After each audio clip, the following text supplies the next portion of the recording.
लोकसभा में पेश हुआ पब्लिक एग्जामिनेशन संशोधन बिल 2026। पेपर लीक पर 10 साल जेल और 10 करोड़ रुपए जुर्माने का प्रावधान। देश में लगातार सामने आ रहे पेपर लीक मामलों पर सख्ती दिखाते हुए केंद्र सरकार ने लोकसभा में पब्लिक एग्जामिनेशन यानी अनुचित साधनों की रोकथाम संशोधन बिल 2026 पेश कर दिया है। केंद्रीय मंत्री डॉक्टर जितेंद्र सिंह ने सदन में यह विधेयक प्रस्तुत किया। सरकार का कहना है कि इस संशोधन का उद्देश्य सार्वजनिक परीक्षाओं की पारदर्शिता, निष्पक्षता और विश्वसनीयता को मजबूत करना तथा पेपर लीक माफियाओं पर कड़ी कार्रवाई सुनिश्चित करना है। प्रस्तावित संशोधन के अनुसार यदि कोई व्यक्ति पेपर लीक का दोषी पाया जाता है तो उसे 10 वर्ष तक की सजा और 10 करोड़ रुपए तक के जुर्माने का सामना करना पड़ सकता है। इसके अलावा यदि किसी परीक्षा संचालन से जुड़ी सर्विस प्रोवाइडर कंपनी की संलिप्तता सामने आती है तो उसे 8 वर्षों के लिए ब्लैकलिस्ट किया जाएगा। बिल में यह भी प्रावधान किया गया है कि यदि किसी सर्विस प्रोवाइडर कंपनी के डायरेक्टर, मैनेजर या अन्य जिम्मेदार अधिकारी पेपर लीक में दोषी पाए जाते हैं तो उन्हें भी 10 साल तक की कैद और 10 करोड़ रुपए तक का जुर्माना भुगतना होगा। वहीं यदि किसी कोचिंग संस्थान की भूमिका पेपर लीक में पाई जाती है तो उसकी संपत्ति जब्त किए जाने का भी प्रावधान रखा गया है। सरकार का कहना है कि इस कानून के जरिए संगठित पेपर लीक गिरोहों, तकनीकी नेटवर्क और परीक्षा प्रक्रिया में शामिल भ्रष्ट तत्वों पर प्रभावी अंकुश लगाया जा सकेगा, जिससे करोड़ों छात्रों के भविष्य की रक्षा हो सकेगी। उधर इस विधेयक और हालिया छात्र आंदोलनों को लेकर समाजवादी पार्टी के अध्यक्ष अखिलेश यादव ने सरकार पर सवाल उठाए। उन्होंने कहा कि यदि सरकार छात्रों की मांगों के आगे झुकी है तो उसे स्पष्ट करना चाहिए कि किन किन मांगों को स्वीकार किया गया है और आंदोलन किस आधार पर समाप्त हुआ। इस बीच लोकसभा अध्यक्ष ओम बिरला ने सरकार और विपक्ष से अपील की कि वे पब्लिक एग्जामिनेशन अनुचित साधनों की रोकथाम संशोधन बिल 2026 पर व्यापक चर्चा के लिए सहमति बनाएं। उन्होंने दोनों पक्षों को इस विषय पर आम सहमति बनाने के लिए शाम 5 बजे तक का समय दिया है। यदि यह विधेयक संसद से पारित होकर कानून बनता है तो सार्वजनिक परीक्षाओं में पेपर लीक और अन्य अनुचित गतिविधियों के खिलाफ अब तक की सबसे कड़ी कानूनी कार्रवाई का रास्ता साफ हो जाएगा। इतना बड़ा आंदोलन सरकार के प्रयासों से खत्म हुआ है या छात्रों की मांग मानी सरकार, झुक गई सरकार, तो सरकार को बताना चाहिए ना किन बिंदु पे झुक गई सरकार। सरकार बातचीत करने के लिए तो तैयार है। नहीं, सरकार किस बिंदु पे झुकी है ये तो बात पता लगे ना देश को। सदन में ये बात तो आए। सर आज 6वां दिन है, आप लोग सवाल 6 दिन का नहीं है। सवाल इतना बड़ा है कि नीट में बच्चों की जान चली गई। आपने आश्वासन दिया बच्चों को केस मुकदमे नहीं लगेंगे, पर मुकदमे लग रहे हैं। अगर सोशल मीडिया पे लिख रहे हैं तो पुलिस जा रही है उनके घर पे। तो क्या आश्वासन था आपका? तो बातचीत से ही हल होगा ना सर। नहीं, बातचीत से हल होगा कि आपके फैसले का अमल जमीन पर होगा। जिन परिवारों के बच्चों की जान की क्या मदद की है सरकार ने अभी तक? क्या कोई स्टेटमेंट आया कि आपके चैनल पे चला क्या ये बात कि उनके परिवारों को ये मदद करने जा रही है सरकार? और ये कहा कि मुकदमे नहीं लिखे जाएंगे, मुकदमे तो लिखे जा रहे हैं। बिहार में देखिए कितने बच्चों को जेल भेज दिया गया। बिहार में AK-47 और हाँ AK-47 एक की जान चली गई सुनने में आ रहा है। कई लोग घायल हैं। यूपी में इस तरह का कई इंसिडेंट्स हैं। सोशल मीडिया पे लिख देते हो तो जेल भेज दे रहे हो आप।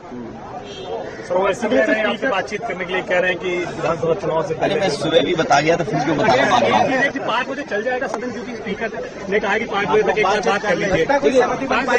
बात परीक्षा से नहीं, बात नियत से होता है। पूरा एग्जामिनेशन और पूरी एजुकेशन और यूनिवर्सिटीज किसने बर्बाद किया?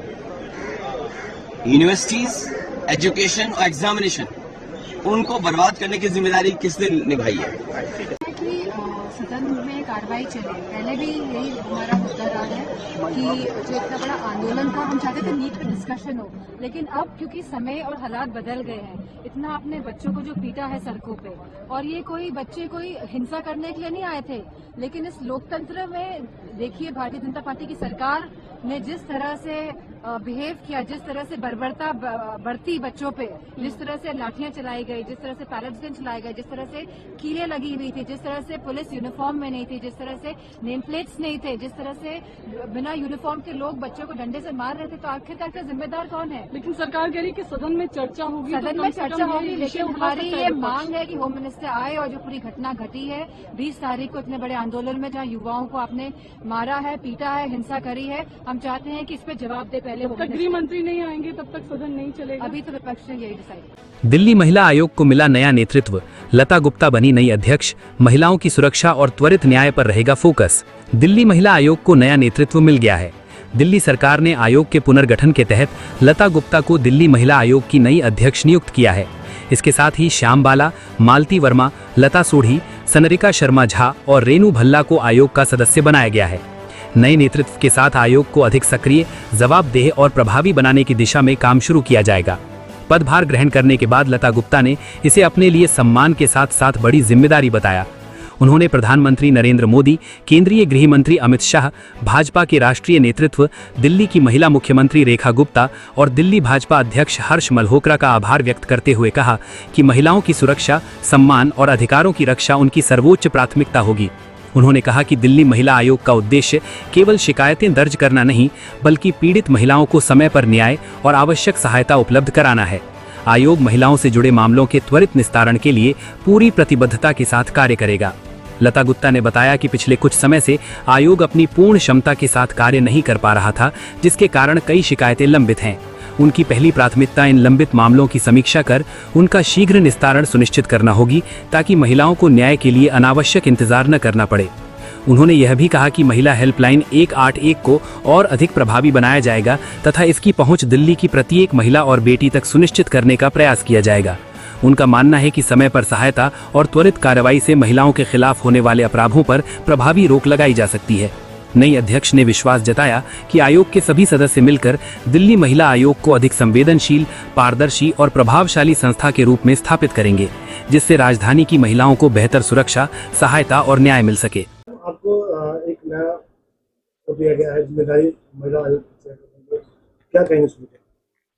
मैं अपने शीर्ष नेतृत्व को, देश के यशस्वी प्रधानमंत्री आदरणीय श्री नरेंद्र मोदी जी को, देश के गृह मंत्री आदरणीय श्री अमित भाई शाह जी को, हमारे राष्ट्रीय अध्यक्ष आदरणीय श्री नितिन नवीन जी को, दिल्ली के यशस्वी मुख्यमंत्री जो दिल्ली की जनता के लिए सदैव तत्पर रहती है, उनके कार्यों के लिए आदरणीय बहन रेखा गुप्ता जी को, और हमारे दिल्ली संगठन के मुखिया, पूर्वी दिल्ली के सांसद, केंद्रीय राज्य मंत्री, दिल्ली प्रदेश के अध्यक्ष आदरणीय श्री हर्ष मल्होत्रा जी को हृदय से धन्यवाद देती हूँ कि उन्होंने मुझे यह महत्वपूर्ण जिम्मेदारी दी है।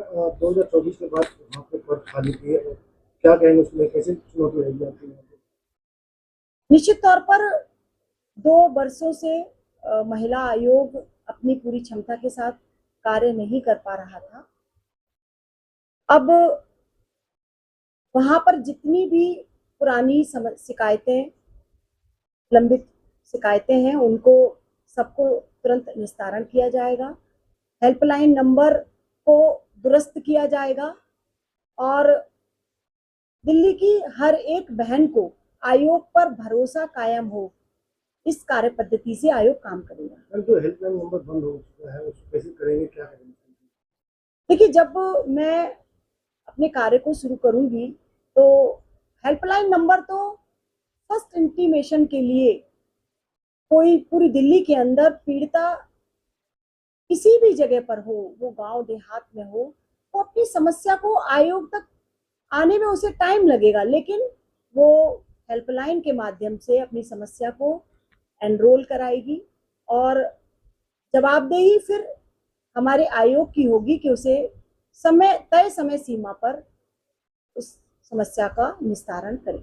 कृष्णा नगर कैब चालक हत्याकांड का 24 घंटे में खुलासा, दिल्ली पुलिस ने 3 आरोपियों को दबोचा, चौथे की तलाश जारी। शाहदरा जिले के कृष्णा नगर इलाके में कैब चालक की हत्या के सनसनीखेज मामले का दिल्ली पुलिस ने महज 24 घंटे के भीतर खुलासा कर दिया है। स्पेशल स्टाफ शाहदरा और थाना कृष्णा नगर की संयुक्त टीम ने त्वरित कार्रवाई करते हुए 3 आरोपियों को गिरफ्तार कर लिया है, जबकि वारदात में शामिल एक अन्य आरोपी की पहचान कर उसकी गिरफ्तारी के लिए लगातार छापेमारी की जा रही है। पुलिस ने गिरफ्तार आरोपियों के कब्जे से हत्या में इस्तेमाल किया गया चाकू, खून से सने कपड़े, खून के निशान लगी Maruti wagon R car, mobile phone, जैविक साक्ष्य और अन्य महत्वपूर्ण सबूत बरामद किए हैं, जो मामले की जांच में अहम कड़ी साबित होंगे। पुलिस के अनुसार 23 जुलाई 2026 को थाना कृष्णा नगर पुलिस को road number 57 metro pillar number 90 के पास एक व्यक्ति को चाकू मारने की सूचना मिली थी। सूचना मिलते ही पुलिस मौके पर पहुंची, जहां सड़क किनारे खड़ी एक मारुति वैगन आर कार के अंदर खून के निशान मिले। कार की ड्राइविंग सीट पर एक व्यक्ति गंभीर रूप से घायल अवस्था में पड़ा था, जिसके शरीर पर धारदार हथियार से कई बार किए गए थे। घायल को तत्काल डॉक्टर हेडगेवर अस्पताल ले जाया गया, लेकिन डॉक्टरों ने उसे मृत घोषित कर दिया। मृतक की पहचान विजय कुमार लगभग 40 वर्ष पश्चिम विनोद नगर दिल्ली के रूप में हुई। घटना की गंभीरता को देखते हुए शाहदरा जिले के वरिष्ठ पुलिस अधिकारी मौके पर पहुंचे और जांच की कमान संभाली।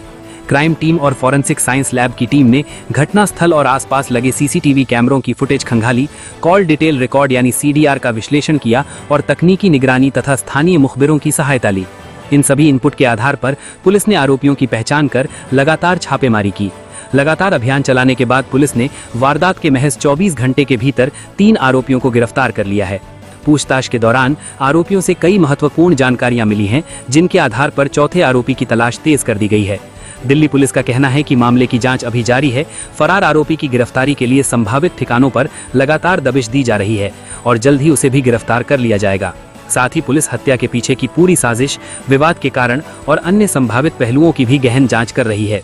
शाहदरा जिले के स्पेशल स्टाफ और थाना कृष्णा नगर की संयुक्त टीम ने एक ऐसे मर्डर का 24 घंटे के अंदर खुलासा किया गया है जो कि बड़ा चैलेंजिंग था और ये कैब ड्राइवर का मर्डर हुआ था। इसमें 23 जुलाई की शाम को एक कॉल आई थी थाने में कि रोड नंबर 57 पर मेट्रो पिलर नंबर 90 पर एक व्यक्ति को चाकू से मार रखा है और घायल अवस्था में कार के अंदर पड़ा है, ये खबर आई थी। इसको PCR कॉल को प्राप्त करने के बाद तुरंत थाने के सीनियर ऑफिसर्स मौके पर पहुंचे और मारुति वैगनार की कार पर एक गंभीर अवस्था में घायल व्यक्ति को उन्होंने वहां पे देखा और उसको तुरंत डॉक्टर एडगेवार हॉस्पिटल ले जाया गया, जहां चिकित्सकों ने उसको मृत घोषित कर दिया। मृतक की पहचान विजय कुमार, जिसकी उम्र लगभग 40 साल थी, निवासी वेस्ट विनोद नगर ईस्ट दिल्ली के रूप में हुई। घटना की गंभीरता को देखते हुए शाहदरा जिले की स्पेशल स्टाफ की टीम और थाना कृष्णा नगर की जो टीम है उनका गठन किया गया। एक क्रूशियल इनको इनपुट मिला, जिसके तहत इन्होंने 24 घंटे के अंदर ही 3 आरोपियों को इसमें एप्रीहेंड किया, जिसमें कि एक जुबनाइल है, उनमें से एक जो कि न्यू सीलमपुर का रहने वाला है, जिसकी 20 साल एज है और ये प्रीवियसली इसकी 4 इन्वॉल्वमेंट रही है, जो कि रॉबरी और स्नैचिंग की है। इसका दूसरा साथी साहिल है, जो कि के ब्लॉक सीलमपुर का रहने वाला है, जो कि 19 साल एज है और इस पर भी पहले से स्नैचिंग का एक केस दर्ज है। एक CCL है और इनका चौथा साथी अभी जो है फरार है, उसका नाम अमन है और इसके को पकड़ने के लिए अभी जो है प्रयास जारी है। पूछताछ में इन आरोपियों ने खुलासा किया कि इन्होंने शराब पीने के बाद में एक जो कैब चालक को लूटने की योजना बनाई थी।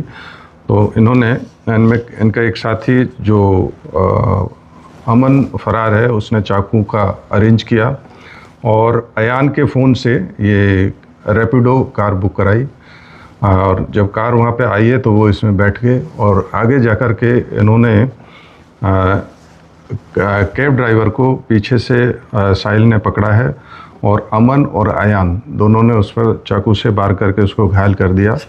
उसके बाद इनका एक साथी जो है वो खुद कैब चलाने लगा और इसी दौरान पब्लिक के कुछ लोगों ने देखा तो उसको कार को फिर बाद में एक रेड लाइट के यहाँ पर उनको रोकना पड़ा और इसी दौरान वो वहाँ से फरार हो गए। और इस तरह से एक इनके कब्जे से अभी तक जो वारदात में प्रयुक्त चाकू और आरोपियों के खून से सने कपड़े और घटना में प्रयुक्त मोबाइल, ये सब इनको बरामद कर लिया गया है और आगे जिनका जो एक साथी है उससे और भी उम्मीद है कि कुछ हथियार और बरामद किए जाएंगे।